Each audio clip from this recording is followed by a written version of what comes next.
desire অসমীয়াত desire এই শব্দটোৰ অৰ্থ হ'ব আকাংক্ষা হেঁপাহ বা ইচ্ছা অৰ্থাৎ কোনো এটা বস্তুক বহুত অধিক বিচৰা অনুভৱ বা এটা প্ৰবল ইচ্ছা অহা এই দুটা বাক্যৰ সহায়ত আৰু বেছি ভালকৈ বুজি লওঁ they expressed a desire to go with us তেওঁলোকে আমাৰ লগত যোৱাৰ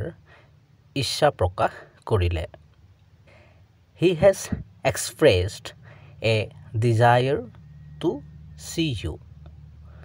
তেওঁ আপোনাক দেখাৰ ইচ্ছা প্ৰকাশ কৰিছে